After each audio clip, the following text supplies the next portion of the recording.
चलिए एक और वीडियो रिकॉर्ड कर लिए। देखिए क्या कह रहा है,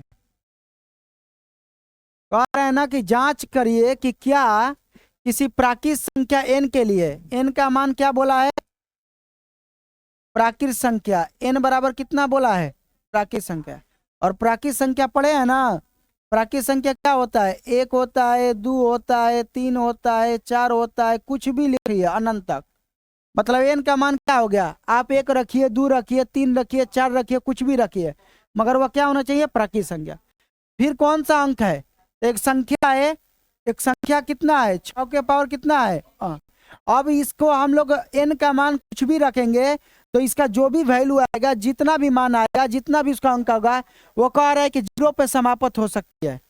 पॉसिबल है, आइए रख कर देखते हैं। अगर n बराबर 1 हो तो, अगर 1 हो तो 6 के पावर क्या हो जाएगा, 1। बताइए ये संख्या किस पे खत्म हुआ, 6 पे। ये बोला था किस पर, 0 पे। फिर आगे देखिए n का मान कितना रखेंगे, 2। अगर मान लीजिए n का मान हम लोग 2 रखते हैं तो देखते हैं कि क्या हो रहा है, n बराबर कितना, 2 रखने पर तो 6 के पावर कितना हो जाएगा, 2। तो 6 के पावर 2 का स्क्वायर न हो गया तो कितना हो गया, 36। बताइए इसका अंक किस पर समाप्त हो रहा है, 6 पर। समझ में। उसी तरह 3 रखेंगे, उसी तरह 4 रखेंगे, क्या ये 0 पे समाप्त हो सकती है, नहीं। तो हम लोगों ने जांच किया कि यह संख्या 0 पे समाप्त नहीं हो सकती है, तो लिख सकते हैं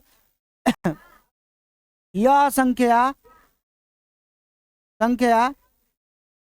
के अंक 0 पर समाप्त नहीं होंगे,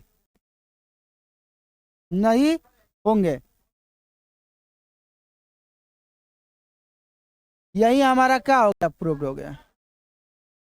क्यों, ये दिखाया गया है भाई। n हम अगर प्राकृत संख्या कुछ भी मानते हैं, संख्या दिया हुआ है 6n, अगर n बराबर 1 हो तो 6 के पावर 1 रखेंगे तो 6 ही आएगा, n बराबर 2 रखेंगे तो फिर 6 आएगा, यानी यह संख्या 6 पर ही खत्म हो रहा है, ठीक है, 0 पे समाप्त नहीं होगा, ये बातें कह रहा है। तो संख्या 0 पे समाप्त नहीं होगा, तो इस बात को ध्यान रखेंगे।